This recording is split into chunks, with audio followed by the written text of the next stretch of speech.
Welcome, you guys. We are here today with Katrina Gonzales, and Katrina helps teens and tweens with their English speaking language skills and helping them just really become confident in who they are so that they can develop strong friendships with other kids and really feel included in the everyday lives of the other students inside of their school or their community or even in their neighborhood. And I think that's just absolutely incredible that Katrina does that.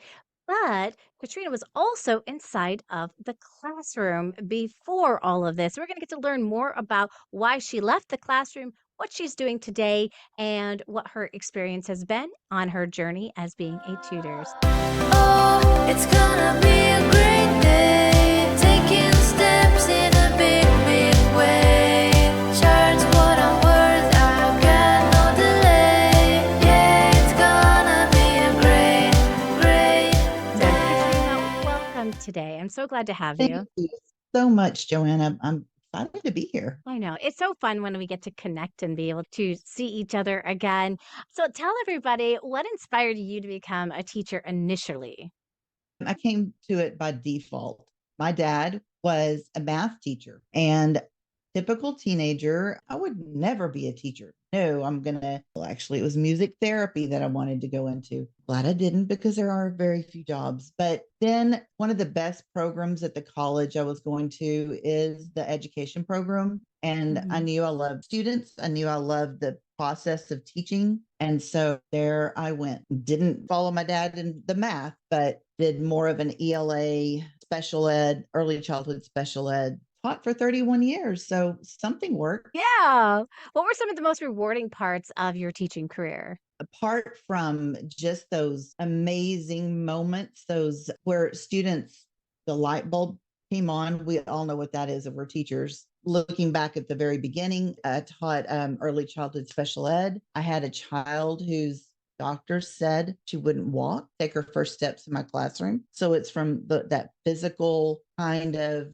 excitement, seeing that just her face, knowing that she could do it, all the way up to when I left the classroom, I was teaching high school, and just being able to guide the students into their desired professions and working on for the seniors' career and readiness and enjoying the possibilities that literature brought to them and seeing those kids who said they hated reading. Yeah, I love that. And what were some of the factors that made you make the decision to leave the teaching profession?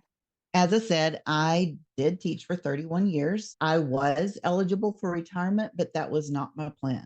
I did not plan to retire that early. However, the state testing became and bigger until it became a monster amongst all of the schools that I worked with. And toward those last 3 years, I was asked to take on other duties that dealt with the state testing, and Mm, there were a lot of aspects of that state test that I personally did not agree with. And to have to inflict it went away on other people, it was really hard. And mm, I decided it was time. I wasn't able to teach like I used to mhm. because the focus was much on the state testing, but I was also given those extra duties where I couldn't, both teaching and the extra duties were full-time jobs. So Yeah. it's time to go. Yeah, yeah, but then that's just a recipe for burnout, honestly, isn't it? It's- and it's sad that you leave on those kinds of feelings and those kinds of terms, but I see it all the time. I just talked to another teacher a couple of days ago, and she ever didn't want to go to school every day. So yeah, but I don't feel that way Yeah. anymore. No, because you've moved into a whole new world of being your own boss and being an independent tutor. Exactly. Tell us about that transition, what that was like for you. Yeah. So honestly, when I retired, I did not know that a viable sort of income existed for me being an owner of a tutoring company. I really thought the only route was to go with the companies. And so I started Mm, teaching with one of the companies, teaching kids in China. And mhm. I don't regret that at all because it really helped me to understand, I didn't get this, that you can do so many things online that you could do in the classroom and even more. And that was just a complete disconnect in my mind before I actually dove into it and did it. And that was 7 years ago. I still have relations with those kids and their parents, and they're in China and I'm here, but it's just amazing. The bad thing was Oh. waking up way too early for me, 4, Oh, I 4:30. bet. Yes, I've heard some of those Yeah. nightmares when it Mhm. came to the waking up. But then, so then did you stop working for those companies when that whole thing with China happened, where they had different rules and laws and the companies had different hiring practices? I saw the writing on the wall.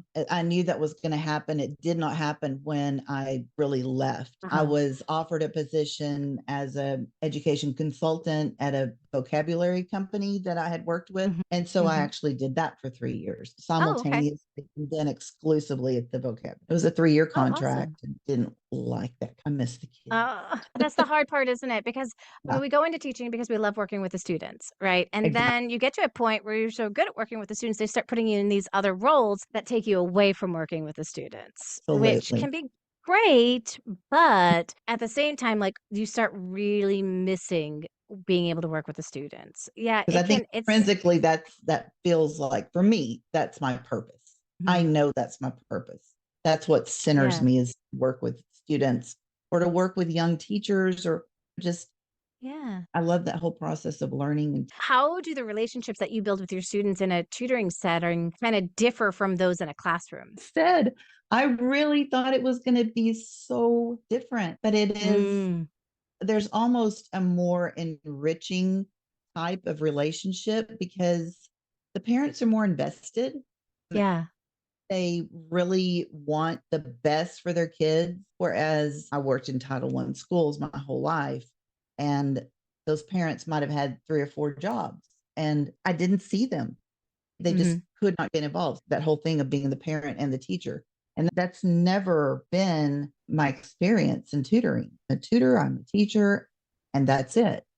Whereas other aspect of it was being everything. Yeah. And Yeah. and just the relationships with the parents and talking to them about the students' needs and their celebrations. And that it's not something that I experience to the extent in the classroom that I do in Right. tutoring. How has tutoring impacted your personal and professional life? So, personal life, just the fact that I have a very short commute. Sometimes I have a difficult time jumping over one dog or the other, or a cat needs to be petted or whatever, but it doesn't take me long, Yeah. less than a minute to get from my bedroom to my office. And just the freedom to be able to midday go take a walk or whatever.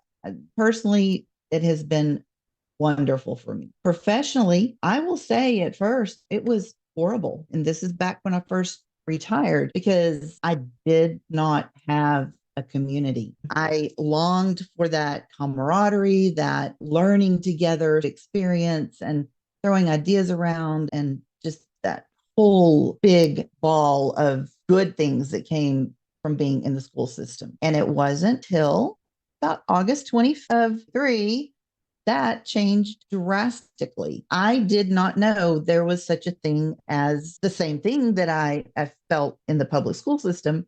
It was out there virtually in a group. And that's, of course, your group and the online Insider Secret Club. I don't know why. Yes. Some say Outsiders. No, that's a book. No. We're But insiders. We're for not those, outsiders. yeah, Yeah. going to Impact, I was just, my eyes were wide open. I could not believe Mm, there was this world. And then just, your Facebook group at first, and so many people were willing to help. It was just such a different feeling than any other group I had belonged to. And then yeah. type of professional development that you provide. Other groups I'd been in for the tutoring companies, it was like 90% were for brand new teachers, what they offered. And the 10%, it was just really difficult to find that professional development, professional growth. And not only are you offering professional growth as far as the teaching part, but the big part for those of us who were in the public school system, private school system, whatever, a teacher, we have to have that business aspect. Yeah.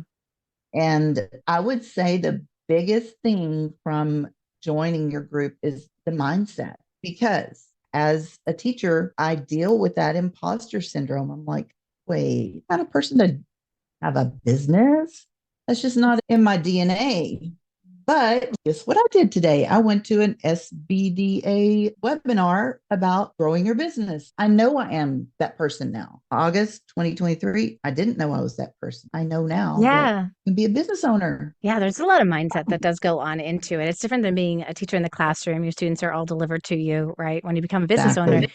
you've got to have those systems in place to be able to drive the students, but we don't realize all the other systems that are in place that we have to put into place. Like we just think the only thing we need is students, which that's a great start. Let's start getting the students, but then we also need to have the payments, and we need to have the right payment structure set up in place so we don't get stiffed. Like a lot of us, we don't want to make the child feel like they did something wrong if we can't hold a session because the parent didn't pay. So then we hold the session Sure. anyways, and then we don't get paid. And we have all these Mhm. different things that we all have to learn these either the hard way or the easy way. And I had to Exactly. learn them the hard way because there wasn't somebody else in my specific space and time when I started this back in 2010. I had to learn it the hard way. And it's amazing. Every time I talk with other tutors, they've gone, if they haven't started right away with working with a coach, they begin making all the same mistakes that I made in the beginning. I'm like, oh yeah, I did. I made that mistake too. I made that mistake and I made that mistake. And now it's I try to curb the mistakes by sharing with people,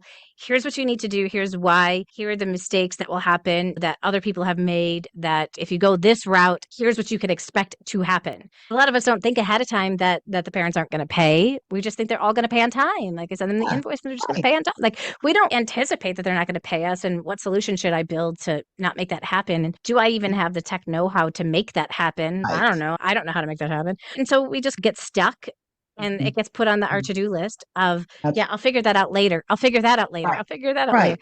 Whereas Yeah. like when you like come into our community, we call it the triple C. We've got the three C's. We've got the coaching, we have the community, and we have the courses. And when you put those three things together, you're setting yourself up for success in your business in ways that you didn't even know, so that it can be a well-oiled machine and you can continue to make money far into the future as long as you choose to. And I think that's really the important part of being inside of our community. What's some advice that you would give teachers who are considering making this transition to tutoring? I happened upon this quote, and maybe I saw it in the past and my memory doesn't serve me very well, but I love this quote, and it is a Chinese proverb. The best time to plant a tree was 20 years ago. The second best time is now. And I just think that encapsulates everything about my journey, because I think I wish that I had started when I was in the last couple of years of my teaching career, even Mm, just the least little bit, to where I could just jump in with both feet. But yeah, it needs to do it. Join the Insider Secret Club 3.0 and embrace everything that's there, because it's unbelievable how much is there and how much yeah. support new tutors would get. It's definitely doable for anyone For that's sure. And Katrina is one of the leaders inside of our community. We're putting her link if you're interested in joining our community down below. Or if you'd like to talk to someone on our team, there's another link for you to be able to do that. If you're wondering, is this going to be a right fit for me? Should I do this? You have questions and you want to know, is this going to meet the needs? What are the time frames? You can definitely click on that link, talk to someone on our team, and we can get you set up and started so that you can have success right out of the gate. You don't have to sit there, figure out all the steps out on your own. You can try to do that, but it's going to take you a lot longer to do that. Looking back, Katrina, is there anything that you would have done differently during your transition from teaching to tutoring? Like I said, I don't disvalue the experience I had with the couple of tutoring companies. However, I could have done this without them. I could have done Hmm. this and kept the money that I made rather than give 30% to them, and or Yeah. whatever the case might be. Yeah, just I'm not saying not go with them, but at least start growing your business. Do that Yeah. simultaneously.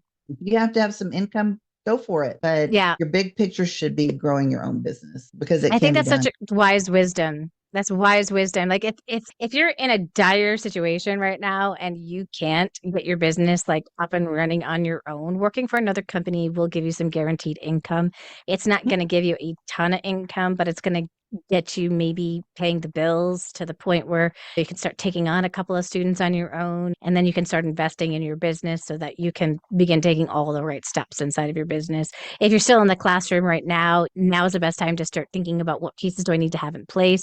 A lot of people are like, oh, I'll wait until the beginning of summer because that's when I'm done with my teaching and I'll get some summer tutoring students. And to get students in the summer, it's too late to wait till summer. They already found their tutors. They start looking in April, May for their tutors. To have that kind of philosophy, now is definitely the time to get started with that. How do you see your role as a tutor evolving in the future? And what are your long-term goals for your business? This has just been evolving in the last week, honestly, in my vision. I see myself as still being a tutor, but also having some others that work with me. I think that would satisfy my desire to help also other tutors develop into the person they're supposed to be in this tutoring world, new teachers, or even students who are going to be in education. I love to work with other people who are following the same path. I have December as my goal to have at least two tutors working with me. Oh, I love that. Yeah. And Sharon has already gotten that started and has Exactly. been doing that as well. And I think it's great to try to grow and scale your business in that way. Like when you have so much business that you can now start passing off that business to other people, that is such a gift to be able to do. And it allows you to really control your time, like the hours that you want to work, how many students do you want to be able to work with, how many tutors do you want to bring on in so that you can service more students and you can get that up and going for them because not everybody wants to go through this process of learning how to run your own tutoring business and make this their career. Some people really just want to do it part-time. And part-time people, there's a place for you too where you can find people, but you could also start your own tutoring business doing part-time as well and choose the hours and get paid more. So it depends on what your own financial goals are, what you see yourself doing in the future, and know that there are people that are there to support you with whatever you choose to do because this is about you creating the life that you desire. And so you can have the income coming in to do the things that you want to be able to do, but also be able to service people and doing what you love the most. Thank you so much, Katrina, for joining us today and sharing your experience. And I'm so excited that you're a leader on our in our community. We're just so Oh, am I? grateful to have amazing people like you that are here to really support the other tutors that they're looking for inexpensive coaching because coaching can be expensive if you pay for it by the Yes, hour. I know yes. this community fulfills so many things that are missing when we start our business that everybody always tells me when I ask them, what's one thing that you would have done differently? And they say, start sooner. I would have started Jumpstart sooner, or I would have joined your community sooner. And so if you guys are on the fence, we do have somebody that you can connect with and be able to chat with and learn more about our community. Thank you so much for joining us, Katrina. Thank you. I appreciate you giving me the opportunity to reflect. That was great to look back on the last few months. I love it.